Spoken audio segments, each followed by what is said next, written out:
வணக்கம் and welcome to சஞ்சயம் நானும் vlog channel. இன்றைக்கி நம்ம சேனலில் பார்க்க போகிறது மதுரை விலாக். வீடியோ ஃபுல்லாக பாருங்கள். உங்களுக்கு வீடியோ பிடிச்சிருந்ததுன்னா லைக் பண்ணி சஞ்சயம் நானும் விலாக் சேனலை சப்ஸ்கிரைப் பண்ணிக்கோங்க. நாங்கள் தென்காசிக்கு குலதெய்வ கோயில் பூஜைக்காக போயிட்டுருக்கோம். அங்கே கோயிலில் வந்து வருஷம் திருவிழா நடக்குங்க. அந்த மாதிரி ஜூன் மாதத்தில் தான் நடக்கும். அந்த கோயில் திருவிழாவுக்கு தான் போயிட்டுருக்குறோம். நாங்கள் சென்னையிலேருந்து கிளம்பும்போதே பார்த்திங்கன்னா ஈவினிங் 5 o'clock ஆகிடுச்சு. நம்ம சென்னை டிராஃபிக்கு சொல்லவே வேண்டாம். அதுவும் ஈவினிங் டைமில் அப்படி இருக்கும். ஸ்கூல் இன்னும் ஓப்பன் பண்ணல, இருந்தாலும் ஆஃபீஸ் போகிற ரஷ் வந்து இருந்துட்டு தான் இருந்தது. இருந்தாலும் ஊருக்கு போகிறோன்ற சந்தோஷத்தில் எங்களுக்கு டிராஃபிக்லாம் ஒரு விஷயமாகவே தெரியல. அப்படியே கிளம்பிட்டோம். 5 மணின்றனால நல்லா எதிர்வெயில் சுருக்குன்னே இருந்தது. தென்காசி போனோன்னா நாங்கள் எப்படியோ மதுரையை டச் பண்ணி தான் போவோம். சரி, மதுரை மீனாட்சி அம்மன் கோயிலுக்கு போய் ரொம்ப நாள் ஆச்சு, அப்படியே மீனாட்சி அம்மனையும் தரிசிச்சுட்டு போகலாம் அப்படின்னு தான் நாங்கள் ஈவினிங்கே கிளம்புனோம். பைபாஸ் வர ஆரம்பிச்சிட்டோன்னா பார்த்திங்கன்னா 2 பக்கமும் நல்லா பச்சை பசேல்னு தான் இருந்தது. அப்படியே 2 பக்கமும் வேடிக்கை பார்த்துட்டே போயிட்டுருந்தோம். ஃபஸ்ட்லாம் பார்த்திங்கன்னா அவ்வளோவா வழியில் பைபாஸில் பார்த்திங்கன்னா ஹோட்டல்ஸ்லாம் அவ்வளோவா இருக்கவே இருக்காது. ஏதாச்சும் ஒரு இடத்துல தான் இருக்கும். அந்த கவர்மெண்ட் பஸ்லாம் அங்கே நிறுத்துவாங்க. அங்கே தான் நம்ம காஃபி டிஃபன் எதனா சாப்பிட்லாம். ரெஸ்ட் ரூம்லாம் கூட அங்கே தான் இருக்கும். இப்போ பார்த்திங்கன்னா அந்த மாதிரி இல்லை. வழியெல்லாம் நிறைய கடைகள் ஆகிடுச்சு. எங்கே பார்த்தாலும் கும்பகோணம் டிகிரி காஃபி இருக்குது. அதுக்கப்புறம் பார்த்திங்கன்னா இப்போ கருப்பட்டி காஃபியெல்லாம் ரொம்ப ஃபேமஸாக வந்துடுச்சு. நல்லா லைட்டு கண்ணு குளிர்ச்சியாக நல்லா மஞ்சளாக லைட் போட்டிருக்காங்க. அது எதுக்குன்னு தெரியல. அந்த கருப்பட்டி காஃபி கடையில் மாத்திரம் அந்த மாதிரி போட்டிருக்காங்க.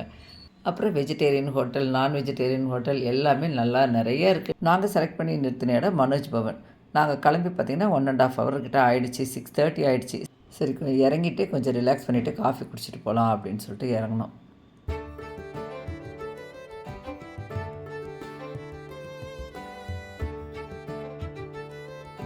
சஞ்சய் காஃபியெல்லாம் குடிக்க மாட்டான், ஃபோன் பார்த்துட்டே போயிட்டுருக்கான் பாருங்கள். எங்களை வந்து புத்தா தான் வெல்கம் பண்ணார். அவர் அழகாக இருக்காருன்னு ரசிச்சுட்டே போய் உள்ளே உட்காந்து நாங்கள் ஆர்டர் பண்ணோம். நாங்கள் வெயிட் பண்ணுற நேரத்தில் ஒரு லேடி வந்து இதெல்லாம் எங்களுக்கு காமிச்சிட்டு இருந்தாங்க. பருப்பு பொடி, மசாலா பொடிங்கெல்லாம், அதே மாதிரி ஊறுகாய், குழம்பு மாதிரி தொக்கு இதெல்லாம். ஃபஸ்ட்லாம் பார்த்திங்கன்னா கேஷ் கவுண்டர் மேலே இருக்கும், நம்ம போகும்போது பார்த்துட்டு போவோம். இது வந்து அவங்க நம்ம டேபிளுக்கே கொண்டு வந்து காமிச்சாங்க. ஏதாவது வேணும்னா சும்மா இருக்கிற நேரத்தில் செலக்ட் பண்ணுவாங்கன்னு. சரி, நாங்கள் கார்லிக் பிக்கிள் மாத்திரம் ஒன்று செலக்ட் பண்ணோம். அவ்வளோவா எங்கள் வீட்டில் யாரும் நாங்கள் ஊறுகாய் அவ்வளோவா சாப்பிட மாட்டோம். சும்மா இது ஒன்று இருக்கட்டும், அவங்க கொண்டு வந்தாங்களேன்னு இது மட்டும் வாங்கினோம். வாழைப்பூ வடை, அப்புறம் மைசூர் போண்டா இதெல்லாம் மாத்திரம் ஆர்டர் பண்ணி ஆளுக்கு ஒன்று எடுத்துக்கிட்டேங்க. சஞ்சய் எதுவுமே சாப்பிடாதுங்க. காஃபி டீயும் சாப்பிடாது, இந்த மாதிரி ஸ்நாக்ஸ் ஐட்டம் கூட சாப்பிடவே மாட்டான். நாங்கள் எல்லாம் மாத்திரம் சாப்பிட்டுட்டு நல்லா சூப்பராக இருந்துச்சு. காஃபி குடிச்சிட்டு மனோஜ் பவனில் நமக்கு லேடிஸ் தான் எல்லாமே சர்வ் பண்ணுவாங்க. பார்த்திங்கன்னா வெயிட்டிங் டைம் கூட ரொம்ப குறைவாக தான் இருக்கும். போனோம்னா டக்கு டக்குன்னு சப்ளை பண்ணிவிடுவாங்க, நம்ம உடனே கிளம்பிடலாம். எல்லோரும் சாப்பிட்டு முடிச்சுட்டு கிளம்பிட்டோங்க. சஞ்சய் ஒன்றும் சாப்பிடல, வந்து எங்கள் எல்லாருக்கும் முன்னாடி வந்து நின்றுக்கிட்டோம். உள்ளே போகும்போது அவ்வளோ வெளிச்சம் இருந்தது. 6:30 மணிக்கு வெளியே வர்றதுக்குள்ள அது நல்லா இருட்டிடுச்சு. அப்புறம் நாங்கள் அங்கேருந்து கிளம்பிட்டோம்.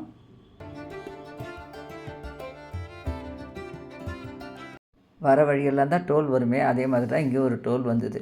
வழக்கமாக டோலில் பார்த்திங்கன்னா ஏதாச்சும் விற்கும். அதாவது வெள்ளரிக்காய் விற்கும், பனங்கிழங்கு, சீசனுக்கு ஏற்ற மாதிரி எல்லாமே விற்கும். எனக்கு வந்து எவ்வளோ தான் நம்ம கையில் ஸ்நாக்ஸ் வச்சுருந்தாலும் வழியில் வாங்கி சாப்பிட்டாலும் அந்த டோலில் ஏதாவது வாங்கணும்னு நினைப்பேன். அட்லீஸ்ட்டு பூவாவது வாங்குவோம். நாகப்பழம் சீசனில் நாகப்பழம் வரும். நான் தான் அப்படியா? நீங்கள் யாராவது டோலில் வாங்கி சாப்பிடுவீங்கன்னா எனக்கு கமெண்ட் செக்ஷனில் சொல்லுங்கள். கொஞ்சம் நேரம் நல்லா எல்லோரும் கதை அடிச்சுக்கிட்டு இல்லை வேடிக்கை பார்த்துட்டு கொஞ்சம் தூங்கிக்கிட்டு அப்படியே வந்துட்டு இருந்தோம். கடைசியில் பார்த்திங்கன்னா திருச்சி டோல் வந்துடுச்சு. திருச்சியிலேருந்து எனக்கு கொஞ்சம் தூரம் தானே மதுரைக்கு. நாங்கள் மதுரைக்கு வர்றது ஃபஸ்ட்டே நாங்கள் பிளான் பண்ணல, அதனால் ரூம் எதுவுமே நாங்கள் புக் பண்ணல. இப்போ காரில் வந்து தான் ரூம் பார்த்து புக் பண்ணியிருக்காங்க. திருச்சி தாண்டி கொஞ்சம் தூரத்துலேயே நாங்கள் ஒரு ஹோட்டலில் நிறுத்திட்டு டின்னர் சாப்பிட்டுட்டோம். டின்னர் முடிச்சுட்டு கிளம்பிட்டோம்.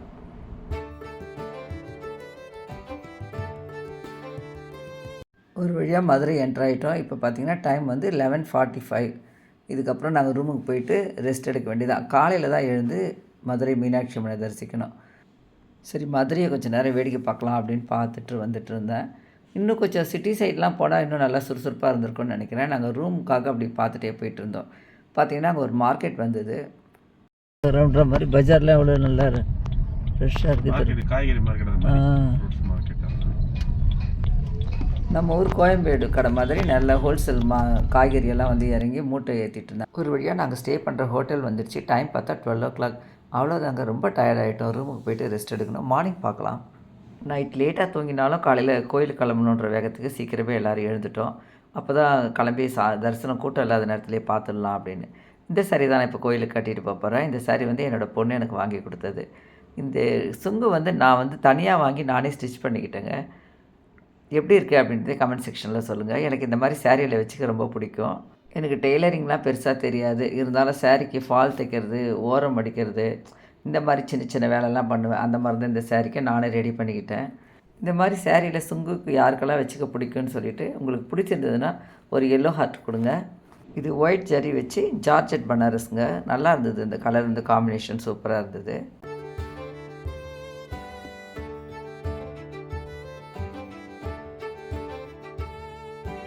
அதே கலரில் ஃபால் வாங்கி நான் மிஷினில் வச்சு ஸ்டிச் பண்ணிட்டேன். சாரிலேயே பார்த்திங்கன்னா இதே கலரில் ப்ளவுஸ் பீட் கொடுத்துருந்தாங்க. அது எனக்கு ஸ்டிச் பண்ணிக்க அவ்வளோவா இஷ்டம் இல்லை. அதனால் நான் ப்ளைனில் துணி எடுத்து அந்த கைக்கு கொடுத்த பார்டர் மெத்தடை வச்சு ஸ்டிச் பண்ணிக்கிட்டேன். இது எனக்கு ரொம்ப பிடிச்சிருந்தது.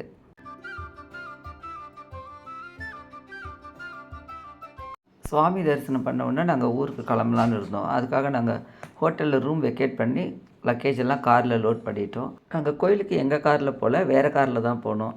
அவங்கனா கோயில்கிட்டேயே விட்டுடுவாங்க, நம்ம பார்க்கிங்னு தனியாக தேடிட்டு இருக்க வேண்டாம்ன்றதுக்காக.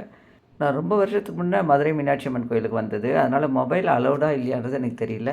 நான் ரொம்ப ஆர்வமாக மொபைல் எடுத்துகிட்டு போயிருந்தேன். கோயில் சுற்றுப்பிரகாரம், அந்த கடை தெருவு, முக்கியமாக மதுரைக்கே ஃபேமஸான அந்த மல்லிகைப்பூ வீடியோ எடுக்கணும் அப்படின்னு நினச்சிட்டு போயிருந்தேன். மல்லிகை சரம் ரொம்ப அழகாக கட்டி வச்சுட்டு இருந்தாங்க. ஆனால் மொபைல் அங்கே அலௌடு இல்லை அப்படின்னு சொல்லிட்டாங்க. மல்லிகைப்பூ அழகாக சரமாக கட்டி வச்சுருந்தாங்க. தலைக்கு வைக்கிறதுக்கு சாமிக்கு வாங்கிட்டு மொபைலை ஒரு இடத்துல கொடுத்துட்டு கிளம்பிட்டோம்.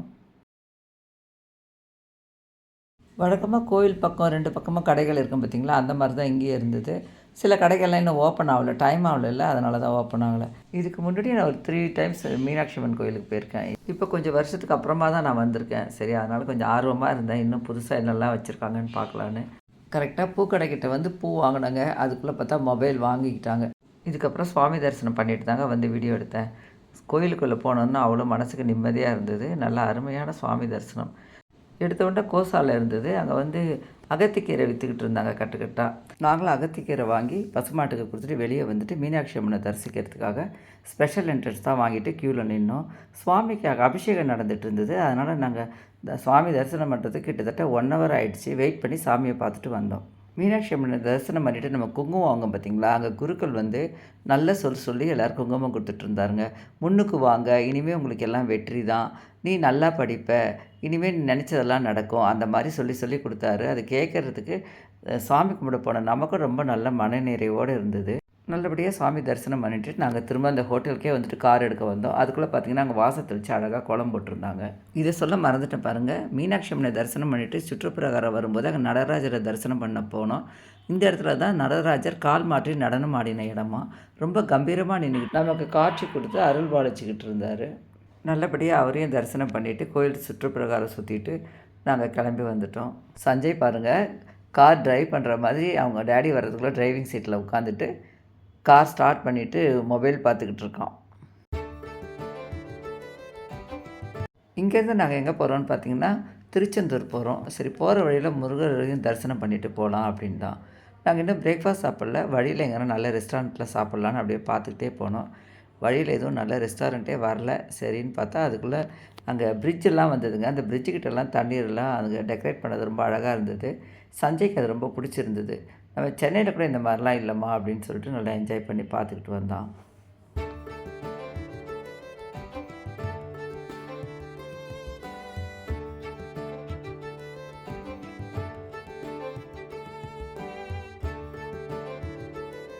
மதுரையை வேடிக்கை பார்த்துட்டே வந்தோம். அதுக்குள்ளே பார்த்திங்கன்னா பைபாஸ் வந்துடுச்சு. இங்கேயாவது ஏதாவது ரெஸ்டாரண்ட் இருக்கா அப்படின்னு பார்த்துட்டே வந்தோம். நம்ம ஊரில் சத்யா எலக்ட்ரானிக்ஸ் ஷாப் நிறைய பார்த்துருக்கோம். ஆனால் இங்கே பார்த்திங்கன்னா சத்யா ரெஸ்டாரண்ட் கூட வச்சுருந்தாங்க. சரி, எப்படி இருக்கும்னு தெரில, இருந்தாலும் எங்களுக்குலாம் நல்ல பசி. சரி, இங்கே போய்ட்டு நம்ம பிரேக்ஃபாஸ்ட் முடிச்சிடலாம் அப்படின்னு சொல்லிட்டு உள்ளே போனோம். புதுசாக ஸ்டார்ட் பண்ணியிருக்காங்க. அதனால் பார்த்திங்கன்னா எல்லாமே ரொம்ப நல்லா இருந்தது. அங்கே வந்து நம்ம என்ன கேட்குறோமோ அது உடனுக்குடனே நமக்கு சர்வ் பண்ணவும் செய்தாங்க. சத்யாவில் ரெஸ்டாரண்ட் ஓப்பன் பண்ணியிருக்காங்கன்றது நாங்கள் இங்கே தான் ஃபஸ்ட் டைம் பார்த்தோம். நீங்கள் யாராவது ஏற்கனவே எந்த ஊரில் பார்த்தீங்கன்றதே கமெண்ட் செக்ஷனில் சொல்லுங்கள். நாங்கள் கீ ரோஸ்ட்டு சொல்லியிருந்தேன் நான். நல்லா நீளமாக கொடுப்பாங்களே நம்ம ஊரில். இங்கே பாருங்கள், ஒரு மாதிரி கோன் மாதிரி வச்சு கொடுத்துருக்காங்க. அதை ஓப்பன் பண்ணோம்னா சர்ப்ரைஸ் சட்னி 3 அது உள்ளதாக வச்சுருந்தாங்க. டேஸ்ட்டு பார்த்திங்கன்னா ரொம்பவே நல்லா இருந்தது. நெக்ஸ்ட்டு காஃபி ஆர்டர் பண்ணிவிட்டு காஃபியும் குடிச்சிட்டு கொஞ்சம் நேரம் ரிலாக்ஸ் பண்ணிவிட்டு நாங்கள் அங்கேருந்து கிளம்பிட்டோம். காலையில் ட்ராவல் ஜாலியாக தான் இருந்தது. ஆனால் வெயில் பார்த்திங்கன்னா வெளுத்து கட்டுச்சு. 2 பக்கமும் கொஞ்சம் டவல் மட்டும் போட்டுக்கிட்டோம். அப்போ கொஞ்சம் வெயில் குறைவாக இருக்கணும். சஞ்சய் இருக்கிறதுனால எங்களுக்கு நல்ல டைம் பாஸ், ஜாலியாக பேசிக்கிட்டே போனோம். இப்போ இதோட நாங்கள் பார்த்திங்கன்னா திருச்செந்தூர் தான் போக போகிறோம். இதோட மதுரை விளாக் முடிஞ்சதுங்க. நெக்ஸ்ட் நம்ம திருச்செந்தூர் விளாகில் மீட் பண்ணுவோம்.